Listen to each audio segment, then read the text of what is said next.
하나님 말씀 보겠습니다. 하나님 말씀 여호수아 4장 19절부터 보겠습니다. 여호수아 4장 19절부터 24절까지 보겠습니다. 여호수아 4장 19절부터 24절까지 보겠습니다. 제가 봉독하겠습니다. 정월 10일에 백성이 요단에서 올라와서 여리고 동편 지경 길갈에 진침해 여호수아가 그 요단에서 가져온 12돌을 길갈에 세우고 이스라엘 자손들에게 일러 가로되 후일에 너희 자손이 그 아비에게 묻기를 이 돌은 무슨 뜻이냐 하거든 너희는 자손에게 알게 하여 이르기를 이스라엘이 마른 땅을 밟고 이 요단을 건넜음이라. 너희 하나님 여호와께서 요단물을 너희 앞에 마르게 하사 너희로 건너게 하신 것이 너희 하나님 여호와께서 우리 앞에 홍해를 말리시고 우리로 건너게 하심과 같았나니 이는 땅의 모든 백성으로 여호와의 손이 능하심을 알게 하며 너희로 너희 하나님 여호와를 영원토록 경외하게 하려 하심이라 하라. 아멘, 아멘. 이렇게 많은 집회를 가보면 난 참 행복한 목사다 하는 것을 참 아주 깊이 깨닫게 됩니다. 왜냐하면은 여러 일들이 있었습니다. 얼마 전에도 목사님, 사실은 우리 언니가 이렇게 해서 얼마 전에 소천을 했습니다. 그런데 목사님에게 꼭 기도를 받고 싶은 것이 소원이었지만 목사님에게 데려갈 수가 없었어요. 왜냐하면 혹시 목사님이 기도하다가 이 암을 날 주세요 할까봐 목사님, 저는 목사님 앞에 죽어가는 이 언니의 소원을, 우리의 소원을 풀 수가 없었습니다. 그래서 목사님 앞에 기도 한번 받지 못하고 이렇게 사랑하는 언니가 세상을 떠났는데 그 언니의 얼굴은 천사 같았다고 해요. 나는 그 시신을 바로 앞에 놓고도 너무 슬퍼서 그 얼굴을 보지 못했습니다.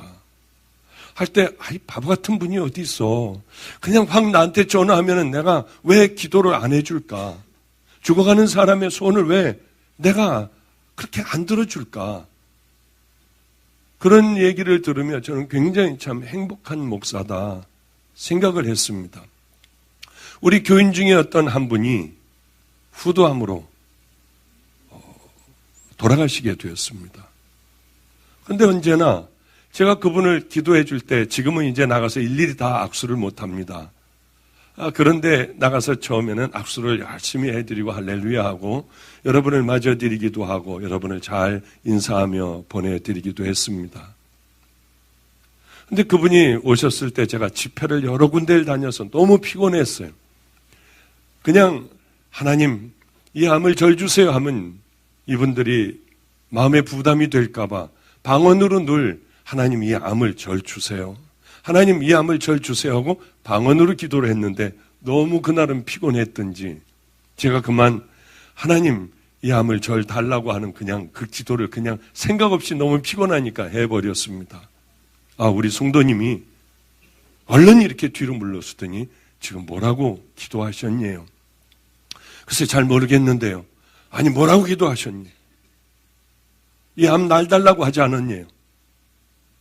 그래서 제가 그냥 당황해서 이분이 하도 그러시길래 당황해가지고 아무 말을 못하고 있으니 이제 목사님에게 기도 안 받겠대요. 그리고 지팡이를 짚고 나가셨습니다. 제가 여기서 이제 찬양을 하고 맨 마지막 축도를 하려고 하면 이분은 저 뒷자리에서 일어나 밖으로 나가시더군요.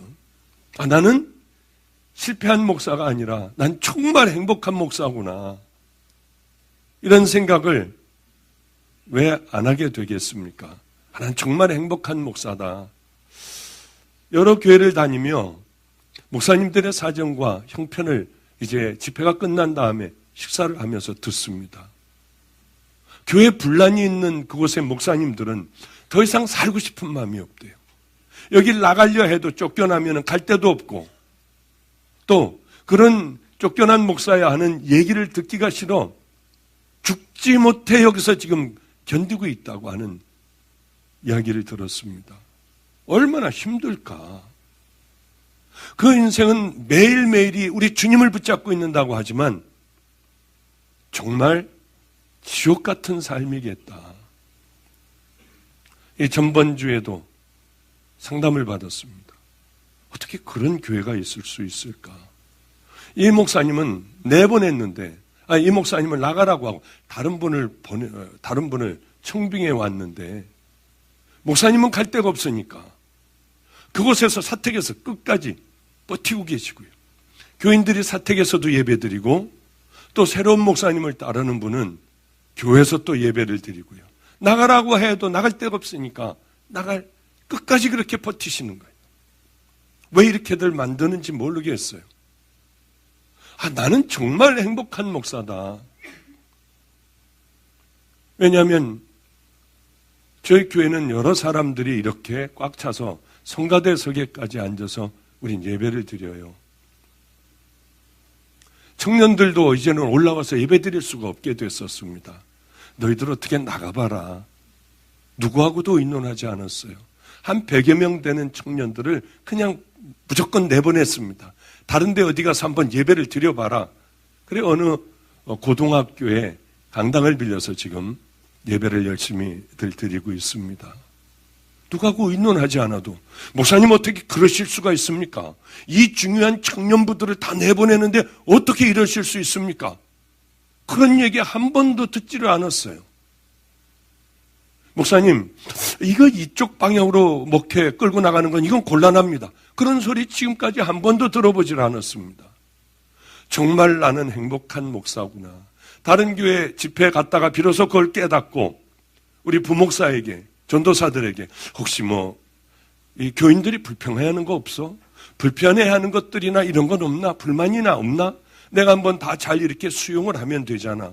목사님, 그런 게 전혀 없어요. 얼마나 감사한지요. 나는 정말 행복한 목사구나. 그런 어려움 가운데 지옥 같은 그런 목회를 하는 것이 아니고 귀한 목회를 하는구나. 하나님이 함께 해주시는구나. 얼마나 감사한지요. 오늘도 밥 먹으면서 함께 의논을 해봤습니다. 장로님하고 여기 부목사들하고 같이 다들 밥을 먹으며 우리 교인이 얼마나 되는 줄 아냐고 했더니요. 우리 교인이 예배드리는 교인들만 근 1600명 내지 1700명이 주일날 예배를 드리는 거예요. 왜냐하면 이렇게 작은 교회에서 어떻게 그렇게 예배가 되겠습니까? 이 작은 교회가 1600명, 1700명의 교인들이 예배를 드리는 이것이 되었어요. 이 많은 사람들이 예배를 드리는데 여기에 잡음이 없는 거예요. 왜 이리로 가느냐? 이건 잘못됐다. 저같이 행복한 목사가 어디 있겠습니까? 성경에 보면은 저만큼은 행복했는지 잘 모르겠어요. 그렇지는 않을 것 같아요. 여호수아라고 하는 참 행복한, 모든 백성들이 다 여호수아의 말에 그대로 다 순종하는, 그러나 이런 생각을 했습니다. 아무리 그래도 나보다 행복하지 않을 거야. 우리 교회보다는 그렇게 다 순종하지는 않았을 거야 하는 생각을 그냥 저 혼자 하면서 그냥 웃기도 하고는 합니다. 행복한 사람이 누구였을까? 여호수아도 백성들과의 관계에서 모세는 속을 썩었지만 여호수아는 그래도 백성들에게 말도 안 되는 요단강을 건너가자 하는데 다들 말없이 건너가고요. 여리고성을 그냥 싸우지 말고 돌기만 하자. 돌아 결국은 다 무너뜨리며 여호수아의 말씀에 하나님의 말씀인 줄 믿고 따라 그렇게 참 은혜와 축복을 받는 가나안 땅에 들어가는 귀한 백성들이 되었구나 하는 생각을 했습니다. 모세는 이스라엘 백성들의 지도자였습니다. 영적인 지도자였고 하나님을 대신하여 이 땅에서 모세가 이야기를 하면 그것이 하나님의 말씀인 줄 알고 다 순종하는 그런 영적인 아버지였고 온 나라의 지도자였습니다. 그러던 모세가 그만 죽게 되었죠.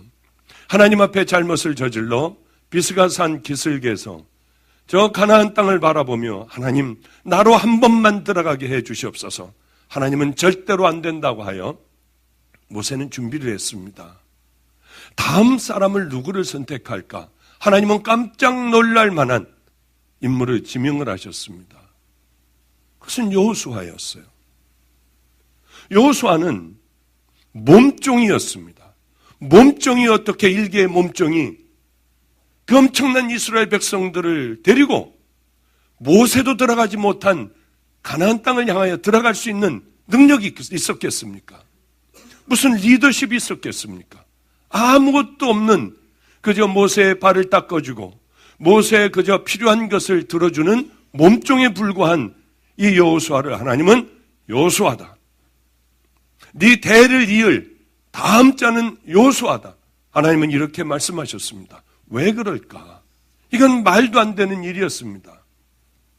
여호수아는 가까이서 모세를 모시면서 하나님의 영광이 모세에게 임하는 걸 직접 눈으로 봤습니다.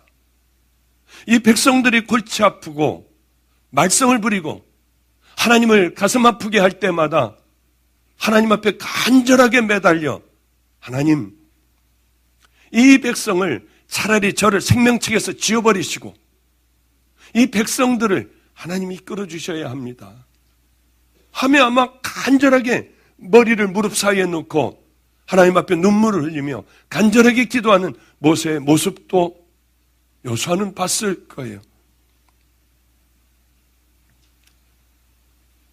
모세를 따라다니면서 모세가 겪었던 희노애락을 다 눈으로 보며 깨닫고 알았을 겁니다. 이 백성들은 도대체 어떤 백성인지 여호수아는 잘 알고 모든 것들을 깨닫고 보고 배웠습니다.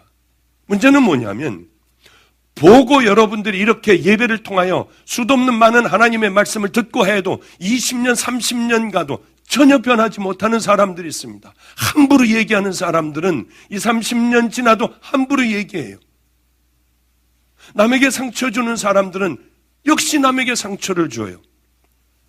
탐욕이 가득한 사람들은 또 명예를 최고로 여기는 사람들은 몇십 년이 지나도 역시 동일하게 그 자리에 있더라는 겁니다.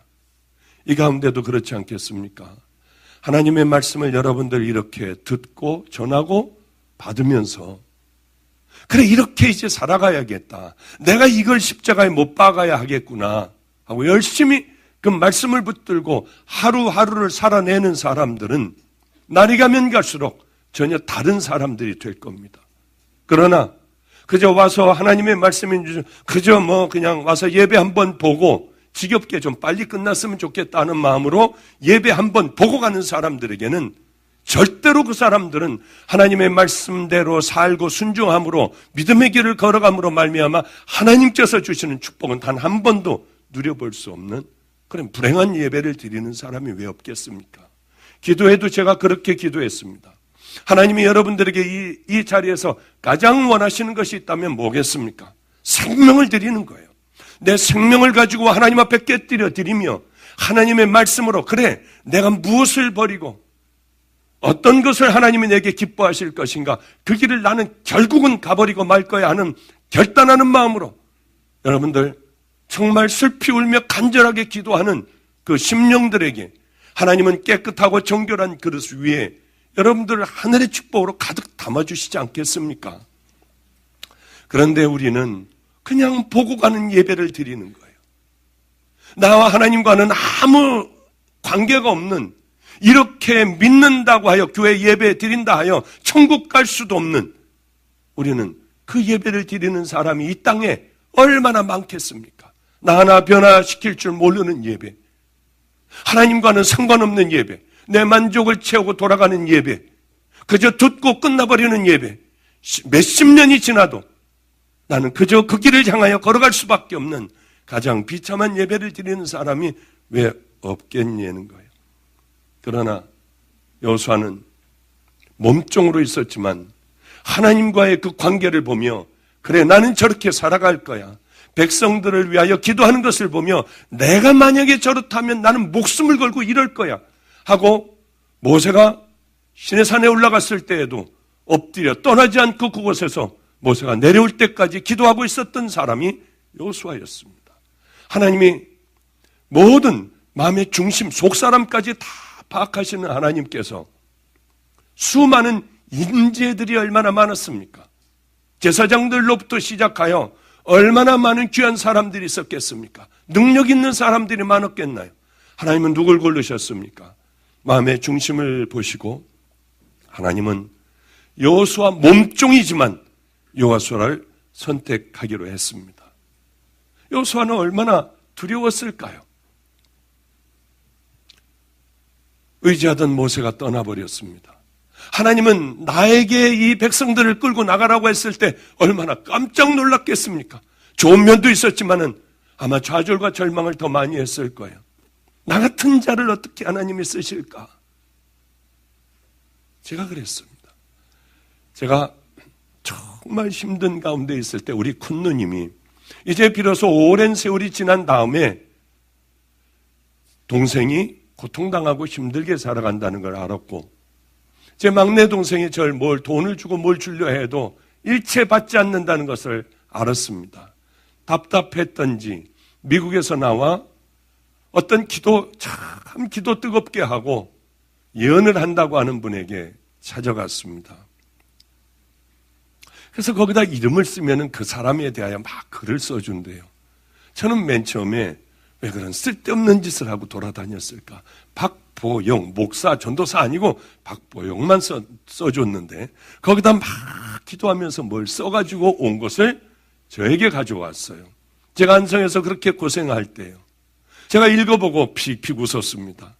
사랑하는 내 종아, 이제 너는 지금 내가 가지를 치는 중이고 너는 이렇게 이곳에서 오랫동안 연단을 받아 내가 너를 들었을 때에는 너는 세계를 다닐 것이고 너는 어떻게 될 것이고, 그런데 그걸 읽으면서 제가 웃었어요. 나 같은 사람을 하나님이 들어 쓰신다고? 아니 말이나 돼야지.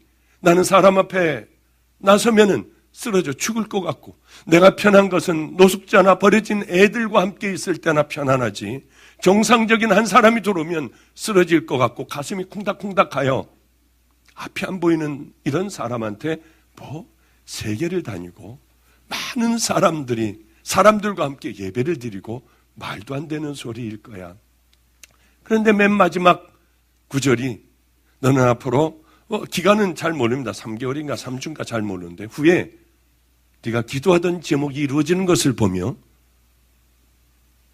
이 말이 사실인 걸 깨닫게 될 거고, 또 하여튼 그렇게 내가 너에게 되리라 한 것을 나는 안 돼, 말도 안 돼, 나는 못해 하면 너는 나를 능멸하는 자일 것이다. 그래서 이제 그래 어디 그 세월만 지나가 보자 했는데 정말 제 마음속에 간절하게 품고 있던 기도의 제목이 이루어졌어요. 우리 아이들에겐 그건 다 보여줬습니다. 큰아이들은 그 편지를 다 읽었어요. 정말 똑같이 됐네요. 목사님 정말 똑같이 됐네요. 그때는 믿지도 않았습니다. 그런데 세월이 지나며 지금 이렇게 뒤를 돌아보면, 편지를 읽어보면 어쩌면 이렇게 가장 밑바닥에 있던 나를 이렇게 기도를 해준 분이 있을까? 그분을 한번 만나볼까? 지금쯤에는 그러다가 모든 걸 다 접었어요. 우리 주님이 하신 것이지 그분이 하신 것은 아닐 거야 하는 생각이에요. 그때는 전혀 믿지 않았지만은 정말 지금은 모든 것들이 다 그대로 이루어져 어쩌면 이런 자리에 내가 서게 됐을까 하는 생각을 하면 가슴이 떨리기도 하고, 그분도 하나님께서 쓰셨던 귀한 믿음의 용사였구나 하는 생각도 하게 됩니다. 신명기 끝, 그리고 이제 여호수아로 넘어가며 하나님은 여호수아에게 격려의 말씀을 해주십니다. 강하고 담대하라. 내가 모세와 함께 했던 것과 같이 내가 너와 함께 할 것이라. 그러니 너를 당할 자가 이 세상에는 없으리라. 이걸 누가 얘기하십니까? 사람들이 얘기합니까? 아닙니다. 만군의 여호와 하나님께서 여호수아에게 이렇게 말씀하셨습니다. 이제 슬퍼하는 기간이, 모세가 죽은 30일 동안의 애도하는 기간이 끝나자마자 하나님은 바로 이 백성을 다 이끌고 가나안 땅으로 들어가라. 이렇게 말씀하시는 거예요. 모세는 감히 그 땅을 밟아보지도 못했는데 여호수아에게 빨리 일어나. 자, 이제 슬퍼하지 말고 가나안 땅으로 진격을 해라 했는데 문제가 생겼습니다. 보면은 정월 10일에 19절입니다. 정월 10일에 백성이 요단에서 올라와 여리고 동편 지경 길갈에 진치며, 정월 10일이라고 하면 우리나라는 지금 때입니다. 3월, 4월 이때예요. 이때는 어떤 때냐면은 늦은 비가 내리는 때입니다. 보리를 이제 막 추수하고 이제 막 추수할 때 마지막으로 늦은 비가 내리는 그 시기입니다. 보리를 거두는 그때죠. 이때는 늦은 비가 내려 얼마나 요단강 물이 범람을 하는지 몰라요. 그것뿐만이 아니라 헐몬산에 겨울 내내 쌓였던 눈들이 이제 녹아 어마어마한 소리를 내며, 우렁찬 소리를 내며 요단강으로 다시 합류를 합니다. 이때쯤 되면은 요단강은 언덕까지도 다 물들로 가득가득 채워지는 이때에 하나님께서는 돌아가거나 기다리거나 하지 말고 너는 요단강 저 강을 향하여 건너가라. 어떻게 건너갑니까? 아니, 강 건너는 건 맞는데 저쪽 위로 올라가서 아니면 저쪽 밑으로 내려가 좀 물살이 세지 않은 곳으로 내려가든지 아니면 한두 달 더 기다렸다가 건너가라 하는 것이 우리의 생각으로 하나님은 그렇게 하셔야 하는데, 하나님은 이 백성들의 생각과는 달리 건너가라고 하는 겁니다. 여호와의 궤를 앞에서 제사장들이 먼저 지고, 그리고 너희들이 먼저 물로 들어가라. 맞습니다. 제사장들이 이 험한 것은, 어렵고 고통당하는 것은 교인들이 먼저 가야 하는 것이 아니라 제사장들이 먼저 걸어가야 합니다. 건너가야 합니다. 제가 뉴저지 연합감리교회 집회를 한번 갔어요. 근데 거기는 고통스러운 문제가 하나가 있었습니다. 회당을 사가지고 회당을 리모델링을 해야 하는데 리모델링을 못하고 있었어요. 우리 다 헌금을 합시다, 헌금을 합시다 해도 헌금하는 교인들은 그렇게 많지 않았습니다. 제가 그때 집회를 가게 되었고, 하여튼 미리 집회 1시간 남겨놓고 제가 미리 목사님 죄송하지만은 저 사례비 좀 먼저 주실 수 없어요? 황당해하는 거예요. 재정부장을 불러 목사님 사례비 드리라고 하는데 기분이 좀 안 좋으신 것 같아요. 안 그렇겠습니까? 사례비를 먼저 달라고 하니 그래 하여튼 부끄럽지만은 달라고 했어요. 저는 그때 미국에 겨우 차비 여비를 해가지고 갔습니다. 누나가 아니 세상에 지갑에 한 푼도 없이 이렇게 미국에 오는 사람이 어디 있어? 하고 천불을 넣어줬어요. 그래서 그 천불을 가지고 이제 샌프란시스코에서 뉴저지로 뉴욕으로 건너가고 그 집회를 하는데, 이제 준 사례비에다가 제가 가지고 있던 천불까지 하나도 남기지 않고 몽땅 다 넣고 제가 이렇게 얘기했어요. 전 부끄럽지만 오늘 이 바로 예배 올라가기 전에 사례비를 먼저 달라고 했습니다. 그리고 누님이 천불 주신 것까지 제 지갑에는 이제 아무것도 없습니다. 다 넣습니다. 왜냐하면 바로 하나님의 귀한 예배 처소를 우리 이렇게 외면할 수 없습니다. 그저 왔다가 가는 강사가 있는 거 다 놓고 나가니 여러분들도 이 교회를 사랑해 주십시오. 이렇게 이제 설교를 하고 있는데 목사님이 앉아 계시다가 갑자기 나오시는 거예요. 그러더니 마이크를 빼두군요. 그러더니 이렇게 얘기하셨어요. 나도 사실은 침대 밑에 감춰놓은 교인들이 준 통장과 돈들이 있는데 나가 우리 부인에게 야단 맞을 줄 모르지만은 나 그거 다 내가 있는 것, 그거 외에는 나는 없으니 나 몽땅 다 여기에 헌금하겠습니다. 그러면서 그날 거친 헌금으로 그 교회는 그 엄청난 것을 다 한 번에 다 걷어서요. 거기는 아름다운 교회로 리모델링이 됐어요. 한 번에 거쳐진 것으로, 그날 한 번에 거쳐진 것으로요. 그런 생각을 가만히 하며, 그래, 제일 먼저 건너가야 할 것은 제사장이구나. 제사장이 먼저 건너가고 그 위험한 것을 건너가는 모습을 보고 백성들이 아 맞다, 저 길을 향하여 걸어가면 맞아. 그리고 다 걸어가야 하는 것이 마땅한 이치인데, 우리들은 어려운 것은 우리들이 짐을 지려고 하지 않아요. 서로 지려고 하지 않으니 이 교회는 이 모양 이 꼴들이 되어버린 것 아니겠습니까? 어쨌든 그것을 이제 건너갈 것이다 하는데 아무도 의를 다르지 않았습니다. 모두가 다 그래, 그 길로 우리는 걸어갈 거야. 아니 조금 기다립시다. 아니 물이 좀 줄으면은, 이런 얘기를 하는 사람은 아무도 없었습니다. 백성 중에. 왜 그럴까요? 백성과 여호수아는 약속을 했어요. 당신이 우리에게 명령한 것을 우린 다 지킬 겁니다. 당신이 보내시는 곳에 우린 다 갈 겁니다. 우리 모든 일이 모세의 말대로 우리가 따랐던 것처럼 당신의 말대로 다 따를 겁니다. 만약에 당신의 말을 듣지 않는 자들이 있으면 그들은 죽임을 당할 것입니다. 그러니 마음을 담대하고 강하게 먹으십시오. 백성들은 이렇게 여호수아에게 얘기를 했습니다. 참 행복한 지도자구나, 귀한 지도자구나, 이런 생각을 하게 돼요. 제가 작년에 세례식을 하게 되었습니다.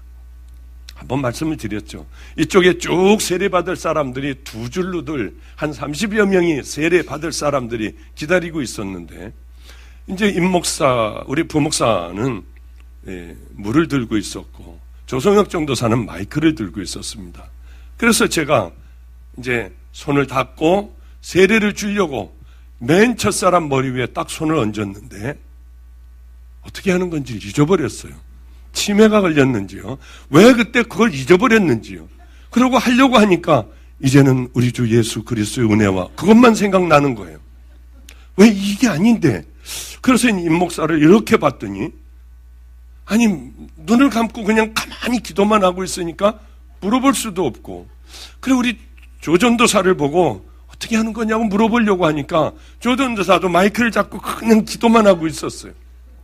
저는 그래 이게 뭐더라, 왜 우리는 이제는 우리 주 예수 그리스도의 은혜와 왜 축도만 생각날까? 한참을 있다가 겨우, 그러면 이 세례는 누가 주는 걸까? 하나님이 주셔, 성령님이 주셔, 예수님이 주셔. 그렇구나, 내가 누구누구에게 성부와 성자와 성령 이름으로 세례를 주노라, 이거구나. 그런데 이게 거꾸로 됐어요. 성령과, 이러니까 또 이게 또 생각이 잘 안 나는 거예요. 어쨌든 벅벅이었습니다. 그 다음에 근데 사람들이 이상하게 울어요. 그 다음 사람 주려고 하는데 그 다음 사람은 누구 세례자입니다. 저도 당황해가지고 그 다음 분은 저도 이렇게 하고 있는 거예요. 어쨌든 그렇게 해가면서 이제 세례를 겨우 다 마치고, 왜 이럴까? 나는 짜증이 나. 그리고 제 방으로 들어와서 그걸 모르니? 그러고 있는데 전도사들이 들어와서 오늘 세례가 최고였다는 거예요. 야, 왜 최고냐? 목사님이 그 세례자에게 손을 얹는데 가만히 계시는데 막 성령님이 함께 해주시는 것 같고, 주님이 말씀하시는 말씀을 지금 목사님이 받고 있구나, 이 생각을 하니까 눈물밖에는 안 나오더래요. 그래서 우리 목사도 열심히 기도하고 이 전도사도 그냥 기도하고 교인들이 훌쩍거리고 울었던 모양이에요. 속으로 얼마나 재밌었는지요. 그렇구나. 목사가 실수를 해도 이 믿음 관계가, 이 신뢰 관계가 딱 만들어지기만 하면 그걸 그렇게 아름다운 것으로 생각을 해주는구나. 그게 눈물겹도록 고마운 거예요, 이 사실이요. 그렇구나. 한번 관계가 잘못되면 진실한 말씀을 전하고 진실한 믿음의 길을 걸어가도 저것도 거짓말이네, 이렇게 되는 거구나. 그래서 제가 우리 전도사들에게 늘 얘기하는 게, 이게 깨지면 끝나버리는 거예요. 이게 깨졌다고 하면, 교인들과 깨졌다고 하면 얼른 너희들은 다 떠나버려. 거기 있어봐야 너희들은 소용이 없어. 제가 그런 얘기를 여러 번 했습니다. 믿는 관계가 되면 실수도 은혜가 될 수 있고, 아, 그래, 그 실수를 서로들 덮어줄 수도 있겠구나 하는 생각을 했습니다. 정말 그렇게 제사장들이 먼저 여호와의 궤를 메고 그 요단강을 건너가니 물벽을 하나님께서 만들어 주셔서 이들은 육지같이 그렇게 다들 찬양을 하며 하나님을 경외하며 그들은 그 요단강을 건너게 되었다고 하는 말씀이죠. 그리고 이제 12지파들에게 돌 하나씩들을 가져오라고 하여 그곳에 돌 비석을 세웠습니다. 세우고 이런 얘기를 해요. 이게 이 돌이 뭐냐? 너희들 자녀들이 너희들에게 묻거든 너희들은 이렇게 대답해라. 하나님의 권능으로 하나님께서 이 요단강의 길을 내셔서 무사하게 우리는 건넜고 우리의 조상들은 홍해 바다를 갈리셔서 하나님께서 갈리셔서 우리 조상들은 애굽에서 나올 때 육지같이 그렇게 걸어왔던 바로 그 은혜가 임하여 그곳에 돌을 이렇게 놔뒀던 것을 너희는 기억해야 한다. 아마 어린아이들을 손을 붙잡고 우리 하나님은 이랬어, 우리 하나님은 저랬어 하고 오랫동안 길가레와 그렇게 자랑하지 않았을까 하는 생각을 합니다. 저는 4살 때 저하고 함께 살게 된 아이가 있어요. 물론 여기서도 예배를 드리지만요. 4살 때 아이가 있습니다. 이 아이는 초등학교 들어가자마자 뭘 그렇게 남의 걸 훔치는지요. 훔칠 때마다 제 팔을 걷어붙이고 대나무자로 있는 힘을 다해서 제 팔뚝을 10대씩을 때렸어요. 때로는 팔뚝을 걷어보면 시퍼렇게 자죽이 있는데도 아이는 또 도둑질을 했어요. 그러면 거기에 또 때릴 때마다 얘는 다시는 안 그럴 테니까 목사님 아프니까 매맞지 말라고. 그러는 아이가 올해 대학을 가게 되었죠. 참 감사했어요. 이런 생각을 혼자 해요. 내가 이 다음에 나이 많아 이제 죽고 난 다음에는 우리 방주교회 교인들 사이에 나는 따로 묻히지 않고 그 안에 묻혔으면 참 좋겠다. 어쩌면 이 아이는 자기 딸을 데려와 이분이 박보영 목사님이야. 내가 너한테 많이 얘기했지. 이분이 바로 그분이야. 하는 그때가 올 수도 있겠다. 왜 이상하게 우리 여호와 하나님이 이렇게 해주셨어 하는 그 많은 자랑을 하는 그 이스라엘 백성들, 앞으로 있을 자식들을 데려와 그렇게 자랑하는 백성들을 가만히 설교 준비를 하다가 이렇게 생각을 해보니 어쩌면 아이들도 이분이 박보영 목사님이야. 자기 자녀들을 데려와 그렇게 얘기하는 목사가 되었으면 좋겠다. 그 비석에는, 그저 작은 비석, 초라한 비석에는 예수를 위해 살다가 예수를 위해 죽은 사람, 애들에게 저는 그 비석 하나, 정말 그렇게 살았다면 그거 하나만 세워달라고 했습니다. 그리고 분봉하지 말고 그냥 사람들 거치장스러우니까, 그리고 내가 늘 입고 있던, 설교할 때 입던, 자주 입던 그냥 이대로 나를 하나님 앞에 가게 하면 감사하지. 그거 뭐 뻣뻣한 거 그런 거 입지 말아라. 제가 우리 아이들에게 그렇게 얘기했습니다. 자녀들을 데리고 와 또 감격했을 거예요. 홍해를 건너며 또한 요단강을 건너며 400년 동안의 애굽에서의 모든 치욕들을 다 버리고 광야에서 40년 동안 하나님에게 벌을 받아 다 죽어버리고 이 세대가 들어왔다고 하는 그 부끄러운 역사들을 요단강을 건너며 깨끗하고 정결하게 씻어 이제 귀한 가나안 땅에는 아름다운 믿음의 자녀들의 모습으로 들어가길 주님은 바라셔서 그 험하게 물이 쏟아져 내려오는 요단강을 막아주셔 하나님은 그 길을 걷게 해주셨습니다. 이스라엘 백성은 그 누구 하나 거기에 대하여 의를 달지 않았습니다. 행복한 여호수아였을 거예요. 하나님이 얼마나 행복하셨을까요? 때마다 왜 물이 없느냐? 우리를 왜 광야에서 죽이려 하느냐? 왜 우리에게는 야채를 주지 않고 고기를 주지 않느냐? 이러던 이 백성들이 이제는 철이 들었어요. 넘실대는 파도 위에서도 주저하지 않고 요단강을 향하여 뛰어드는 제사장들을 볼 때도 하나님은 고마우셨을 거예요. 그 길을 말없이 걸어가는 그 백성들을 보면서도 하나님은 한없이 기뻐하셨을 겁니다. 우리 생각으로 그것이 옳지 않다 해도 우리는 하나님이 기뻐하신다면 내 생각에는 그것을 버리고 주님의 말씀대로 따라 순종하는 믿음의 길을 걸어갈 때 요단강 물은 멈출 것이고 또 넘실거리는 파도의 홍해는 갈라질 겁니다. 이 땅의 삶을 살아가며 생명을 다해 예배를 드리시고 하나님의 말씀대로 받는 대로 우린 그대로 순종하여 이 땅에서도 천국 백성으로 천국의 삶을 누리며 모든 문제들을 하나님의 방법으로 풀어가는 귀한 믿음의 자녀들 되시기를 주님의 이름으로 축복합니다.